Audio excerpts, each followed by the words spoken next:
একটা ছোট্ট গ্রাম ছিল হরিপুর। সেই গ্রামে সুখীরাম থাকত।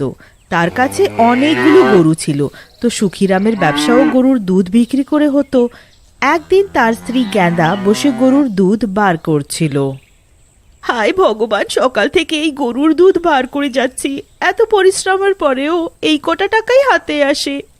তুমি ঠিকই বলেছ, এই গরুকে খাওয়ানোর জন্যেই সব পয়সা শেষ হয়ে যায়, কিছু বাঁচেই না। হ্যাঁ গো শোনো, আমি যে বলছিলাম, আমার মাথায় একটা উপায় বেরিয়েছে যাতে আমরা অনেক তাড়াতাড়ি বড়লোক হতে পারি। আচ্ছা, তাহলে দেরি কিসের? শিগগিরই বলো, উপায়টা কি? উপায় এইটা যে আমরা এই গরুর উপরে গোল্ডেন রং করে ওটা বেশি দামে বিক্রি করতে পারবো। কি বলছো তুমি? যদি ধরা পড়ে যাই তাহলে? এরম কিছু হবে না, তুমি সব আমার উপরে ছেড়ে দাও। তারপর আর কি, মধ্যরাতে সুখীরাম আর তার স্ত্রী গেঁদা একটা গরুর উপর গোল্ডেন রং করে। গরুটাকে রং করার পরে সে যেন সোনার মতো চমকে ওঠে। এইটা দেখো, লাগছে না একদম সোনার? আরে বাহ! আরে এটা তো কোনো জায়গা থেকে কোনো সাধারণ গায়ে দেখতে লাগছে না। তুমি তো কেরামতি দেখিয়ে দিলে। কাল আমরা এটা বিক্রি করব আর বড়লোক হয়ে যাব। এরমভাবে একটা একটা করে সব গরু বিক্রি করে দেব। সকাল হতেই সুখীরামের কাছে দূর দূর থেকে লোকেরা আসে গরুর দুধ নিতে। তখনই একটা সাহেবের নজর সেই গরুর উপর পড়ে। এটা এটা এটা কি করে হতে পারে? এটা তো সোনার গরু। সোনার গরু আবার হয় নাকি? হ্যাঁ সাহেব, এটা সোনার গরু। আর এই গরু শুধু আমাদের কাছেই আছে, আর কারুর কাছে নেই। আর এইটা কোনো সাধারণ গরু নয়, এটা জাদুর গরু। এ সোনা বার করে, সোনা। আচ্ছা, এ গরু সোনা দেয়? তাহলে তোমরা কেন বড়লোক হওনি? তোমরা তো এখানে দুধ বিক্রি করছো। আরে বড়লোক বাবু, এইটা ভিতরের ব্যাপার, কাউকে বলবেন না। আমরা আসলে গরিব হওয়ার নাটকটাই করে যাই। আচ্ছা, তাহলে দেরি কিসের? এই নাও টাকা, আর গরুটা আমাকে দাও। তারপর সাহেব সেই গরুটা নিয়ে নিজের বাড়ি চলে যায়। টাকা হাতে নিয়ে দুজনে অনেক খুশি হয়ে যায় আর নাচতে থাকে। রাত হয়, তার অন্য একটা গরুর গায়ে গোল্ডেন রং করে তাকেও সোনার মতো বানিয়ে দেয়। পরের দিন সুখীরাম নিজের সোনার গরুকে বাজারে বিক্রি করতে যায়। কিন্তু রাস্তায় একটা লোক প্রকাশ সুখীরামকে দাঁড় করিয়ে জিজ্ঞেস করে। ওরে বাবা, এরকম গরু তো আমি আগে কোনোদিনও দেখিনি। এইটা কিরকম গরু? এইটা একটা গরুই, আর এইটা সাধারণ গরু নয়, এটা সোনা বার করা গরু। সত্যিকারের নাকি? আর না তো কি, এই গরু আমার কাছে অনেক বছর ধরে আছে। তুমি তুমি কি নিজের গরু বিক্রি করবে? আমি এর পুরো টাকাটাই তোমাকে দেব। আচ্ছা, তুমি যদি এত করে বলছো তাহলে নিয়েই নাও, কিন্তু একটা কথা মনে রেখো, একে কিন্তু চান করাবে না। তা কেন? আমি এটা এই জন্যে বলছি, কারণ এটা সোনার, তাই তো, আর জল ঢালে এটা কালোই হয়ে যাবে। সুখীরাম নিজের দ্বিতীয় গরুটাও বিক্রি করে দেয়। সুখীরামের অবস্থা এখন ঠিক হয়ে যায়। সে আস্তে আস্তে বড় লোক হয়ে যাচ্ছিল। অন্যদিকে সাহেব গরুর মুখের আগে বসেছিল। আরে আমার গরু, একটুখানি সোনা বার কর। আরে 2 দিন হয়ে গেছে এই গরুটা কিনে, কিন্তু এখনো এই একটাও সোনা দিল না। তোমার 2 দিন হয়ে গেছে এই গরুটাকে এনে, কিন্তু তুমি একে পেট ভরে খাবার খাইয়েছো কি? হয়তো পেট ভরে খাবার খাওয়ার পরেই সে সোনা বার করে। ওই গরুর লোকটা এরকম কিছু তো বলেনি আমায়। ঠিক আছে, একে আমি খাবার খাওয়াই। সাহেব নিজের বউয়ের দ্বারা গরুর জন্য ভালো ভালো খাবার বানাতে আরম্ভ করে আর গরুটাকে খাওয়ায়। অন্যদিকে গরুও আনন্দে খেয়েই যায়, যেন সে আগে কোনোদিন এত ভালো খাবার খায়নি।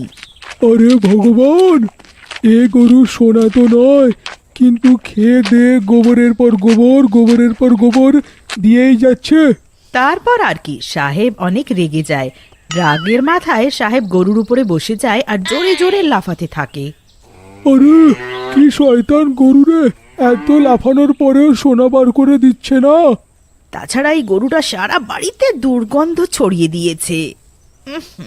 সারা বাড়িতে নাক বন্ধ করে ঘুরতে হচ্ছে। অন্যদিকে প্রকাশের সাথেও সেই একই অবস্থা ছিল। সে গরুটাকে আদর করে বলে, আজ থেকে তুমি আমার পরিবারের সদস্য। তুমি অনেকই মিষ্টি দেখতে, তুমি মিষ্টি তো, তাই জন্য আমি তোমার নাম মিষ্টি রাখবো। আচ্ছা, আমাকে সোনা বার করে দাও। কিন্তু গরু ওকে কোনো সোনা বার করে দেয় না। প্রকাশ ওর মুখের কাছে গিয়ে তার মুখের ভেতরে উকি মেরে দেখে, কিন্তু সেখানেও সে কিছু দেখতে পারে না। এ তো এখনো সোনা বার করে দিল না। কি যে করি যাতে এ সোনা দেয়। হ্যাঁ, একে কিছু ভালো মন্দ খাওয়ানো হোক। তারপর আর কি, প্রকাশ গরুর জন্য অনেকগুলো মিষ্টি নিয়ে আসে আর সেটা তার মুখের কাছে রেখে দেয়। দেখো গরু, আমি তোমার জন্যে কিশমিশ, বাদাম, কাজু কত কিছু এনেছি। তাড়াতাড়ি এটা খাও আর শিগগিরই আমাকে সোনা বার করে দাও। গরুটা আস্তে আস্তে করে সব মিষ্টি খেয়ে ফেলে। গরুটা মিষ্টি খাওয়ার পর ওর অনেক ঘুম পায় আর গরুটা সেখানেই ঘুমিয়ে পড়ে আর ঘুমিয়ে ঘুমিয়ে গোবর করে সব কিছু নোংরা করে দেয়। আরে আরে আরে আরে, এ তো এরকমই ঘুমিয়ে পড়লো আর এ তো নিজেকে গোবর দিয়ে নোংরা করে দিল। আমি ওকে স্নান করাতেও পারবো না, কারণ ওই গরুর লোকটা আমাকে মানা করে দিয়েছে এটা করতে। কি করি? হ্যাঁ, অপেক্ষা করি এর ওঠার। যখন এ ঘুম থেকে উঠবে হয়তো তখন সোনা বার করে দেবে আমায়। তারপর আমি পৃথিবীর সব থেকে বড় লোক হয়ে যাব। হা হা হা হা হা। অন্যদিকে সুখিরাম আর তার স্ত্রী বড়লোক হয়ে গেছিল। ওদের কাছে 5টা গরু ছিল। এক এক করে 4টে গরু বিক্রি হয়ে গেছিল। এখন শুধু একটা বাকি ছিল। দেখেছো আমার উপায় কত কাজে লেগেছে? কিছুদিনের মধ্যেই আমরা কত বড়লোক হয়ে গেছি। ঠিক বললে। এখন শুধু এই একটাই গরু আমরা কাউকে বোকা বানিয়ে সোনার গরু এইটা বলে আমরা ওকে বিক্রি করে দিই। তারপর এইখান থেকে আমরা অন্য কোথাও দূরে চলে যাব যাতে ধরাই না যেতে পারি। সেই সাহেবটা মাথায় হাত রেখে বসেছিল। এত দিন হয়ে গেল, কিন্তু এই গরুটা গোবর ছাড়া কিচ্ছু দিল না। মনে হয় ওই লোকটা মিথ্যে কথা বলেছে আমাকে। আমি ভাবছিলাম আমরা বাড়িতে গরু আনলাম আর আমরা তার পূজাও করলাম না, হয়তো এটা তার জন্যই হচ্ছে। মনে হচ্ছে মা গুরু আমাদের উপর রেগে গেছে। তুমি একটা কাজ করো, একে গিয়ে নদীতে স্নান করিয়ে আনো, তারপর আমরা এর পুজো করব। ওহো, কিন্তু এই গরুর লোকটা মানা করেছে একে যেন চান না করায়। নদীর জলে এই গরুর কিছু হবে না, কারণ নদীর জল একদম শুদ্ধ হয়। তারপর আর কি, সাহেব গরুর গলায় দড়ি বেঁধে নদীতে নিয়ে যায় আর নদীতে গিয়ে ও দেখে যে নদীতে আগে থেকেই সোনার 3টে গরু ছিল আর যারা যারা সেই গরুগুলো কিনেছিল তারা সবাই সেই গরুকে স্নান করাচ্ছিল। এ এ এ এ আমি কি দেখছি? এদের গরু একদম আমার গরুরই মতো। এদেরকে জিজ্ঞেস করি এরা এই সোনার গরু কোথা থেকে কিনেছে। তারপর সাহেব নিজের গরুটাকে নদীতে নিয়ে যায় আর বাকি লোকেরাও ওদিকে তাকায়। আরে ভাইয়েরা, একটা জিনিস জিজ্ঞেস করার ছিল। আমার কাছে যে গরু আছে এরকমই আছে, তোমাদের কাছেও কি সোনার গরু আছে? হ্যাঁ, আমিও তাই ভাবছিলাম, আমাদের মতন গরু আপনার কাছে। কিন্তু ওই লোকটা তো বলেছিল এই সোনার গরু শুধু ওর কাছেই আছে আর কারুর কাছে নেই। হ্যাঁ, আমাকেও তাই বলেছিল ওরা। এই গরুটা অনেক নোংরা হয়ে গেছিল, তাই আমি নদীতে নিয়ে চান করাতে এলাম। কিন্তু এইখানে এসে দেখলাম আপনাদের কাছেও একই সোনার গরু আছে।